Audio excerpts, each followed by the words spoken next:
Приветствую, друзья! Кроме полюбившихся многим меломанам мобильных ЦАПов, существует и куда более взрослый формат портативных устройств. Это когда ЦАП имеет солидные габариты и вес, да и начинку куда более высокого класса. Сегодня нам предстоит познакомиться как раз с таким девайсом разработки сразу двух компаний TRI и KA. Первая в основном занимается наушниками, вторая же специализируется непосредственно на усилителях и ЦАПах.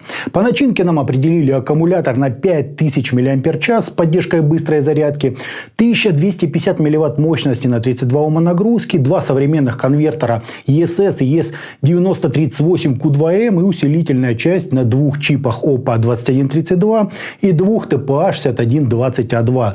В общем, как вы поняли, все тут очень серьезно. Собственно, поехали. Поставляется аппарат в небольшой такой картонной коробке с изображением героя обзора и списком основных характеристик с обратной стороны.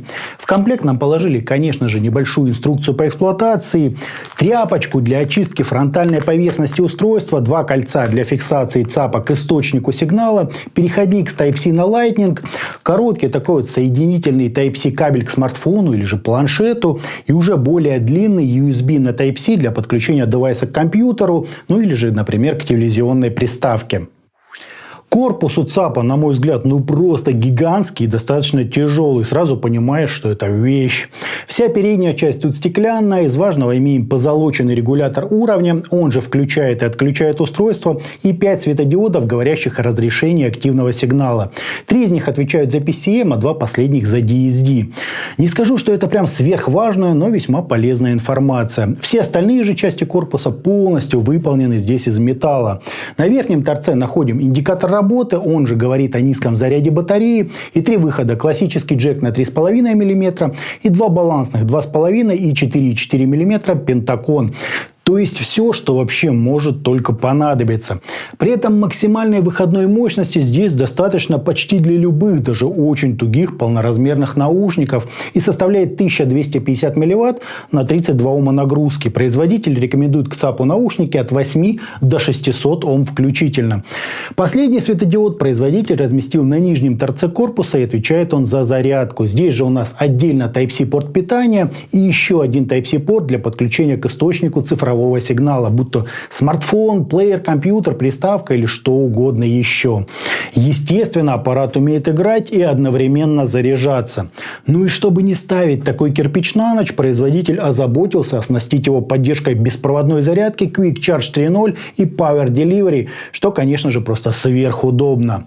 По форматам мы имеем PCM до 32 бит 384 кГц и нативный DSD 256. Набирающий популярность MQA тут, к сожалению, не поддерживается. Из железа производитель указал 2 конвертера ESS и ES9038Q2M, а также сложную усилительную часть в классе АБ на 2 OPPO 2132 и 2 TPA 6120A2. Что там внутри на самом деле посмотреть нет возможности, все тут собрано на клею.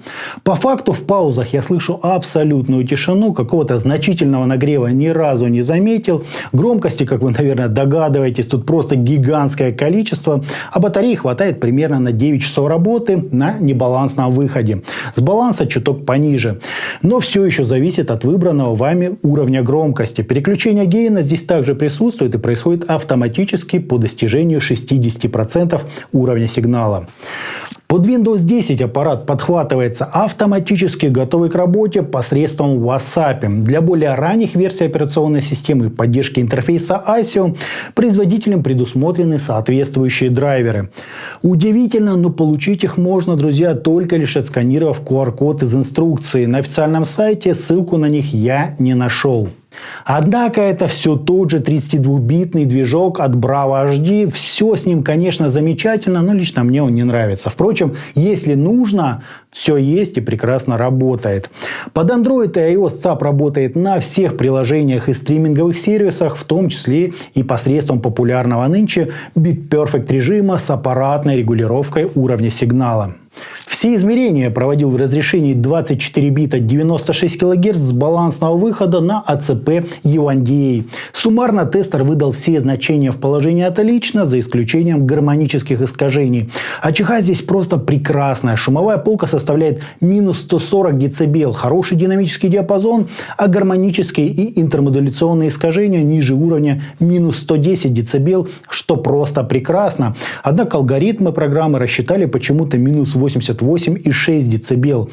Хотя и это значение очень даже достойное. При этом в цифрах гармонические искажения получились 0,00069% при заявленных 0,005%.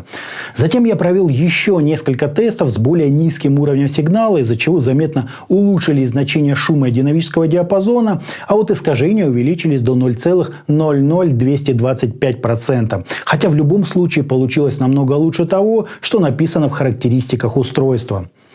По подаче сразу же хочется отметить очень яркий, сочный и просто сверхвыразительный характер звучания. Сравнил его, как говорится, лицом к лицу с Colorfly CDM1 и Shanling UA5, и везде ТК2 буквально поражал своей энергетикой и повышенной музыкальностью. Редко такое наблюдаю, но это нечто потрясающее, что выражается таким словом, как певучесть. ЦАП реально поет, но при этом производителю удалось выдержать это в рамках техничности. То есть аппарат получился четкий, детальный, вдобавок живой. Из особенностей хочется отметить отсутствие здесь какой-либо дополнительной массы, а значит, этот параметр вам придется регулировать при помощи наушников. Хотите звук пожирнее, выбирайте динамические и изодинамические модели, ну или хотя бы гибридные. Ну а если любите, когда от резкости прямо глаза слезятся, вперед тестировать что-нибудь чисто арматурное. Впрочем, с точки зрения акустического баланса, делать это я крайне не рекомендую, слишком уж специфический результат получится. И есть еще один любопытный момент, о котором обязательно нужно сказать. При сравнении на одних и тех же наушниках с балансного и обычного выхода 3,5 мм, последний, на удивление, показал себя даже чуть интереснее балансного, немного выделяя середину и привнося туда некоторый дополнительный объем. Так что слушать с баланса или с классического выхода здесь оказалось, скорее делом вкуса. Мне лично понравилось и так, и так. Разбирая по частотам, бас тут четкий, текстурный, с очень неплохой динамикой и атаками. Серединка чистенькая, прозрачная, с легким подсвечиванием ее верхней части. Причем выделение это скорее призвано подчеркнуть нам эмоции и драйв композиции, то есть без добавления ненужной резкости и других немелодичных артефактов. Слушая 3К2 после Colorfly CDM1, на последний вообще не хочется переключаться, так как на фоне героя обзора он кажется каким-то излишне сухим и черствым. Там, где ТК2 качает, М1 показывает свою сдержанность и отстраненность, отчего у Colorfly, на мой взгляд, нет ни единого шанса против такого монстра, как TRI. На высоких нам также не стали экономить, задвигать их куда-то или же приукрашивать. Они вот такие, как есть, но самое главное, что при правильно подобранных наушниках они способны передать ту самую слоистость, заложенную в них звукорежиссерами. Слушать ТК2 и не погрузиться по самую макушку в материал, по мне так вообще невозможно. Я, признаться, буквально залип на несколько дней. Особенно хочется отметить такого исполнителя, как Алекс Клэр, из которого аппарат выжимает, на мой взгляд, все до последней капли. Поражает и то, насколько хорошо герой обзора прорисовывает так называемые эшелоны или пространство сцены в глубину. Это как раз тот ЦАП, что может практически влюбить в оркестровую или другую мультиинструментальную музыку. Тот же самый джаз рисуется здесь просто сногсшибательно, как и какая-нибудь пространственная электроника или разнообразные тяжелые жанры. Причем хороша тут не только непосредственно разборчивость тембров. Каждый инструмент даже с заднего плана обладает необходимым для его развития воздухом, объемом и собственной структурой. То есть у нас не бюджетная пара из переднего плана и аккомпанемента, а реально пространство и глубина сцены. На какой-то технически простой музыке оценить эти возможности на самом деле очень непросто. Оттого рекомендую попробовать послушать что-то, например, академическое или же содержащее много различных по характеру инструментов. Уверен, останетесь в полнейшем восторге. Из конкурентов по классу на память приходят лишь Earman TerreAmp и XDU XD05 Basic, где первый еще более сухой и отстраненный, чем Colorfly CDM1, нет в нем той магии, хранящейся в Terra TK2. Отчего слушать его, откровенно говоря, скучно, да и измерения там очень посредственные. Так что я бы его даже не рассматривал в качестве альтернативы. А вот XDU дает нам все возможности, чтобы приблизить звук XD05 к TK2. Но для этого нужно докупить тоже весьма недешевые операционные усилители. Из коробки XDU, на мой взгляд, слабее героя нашего обзора.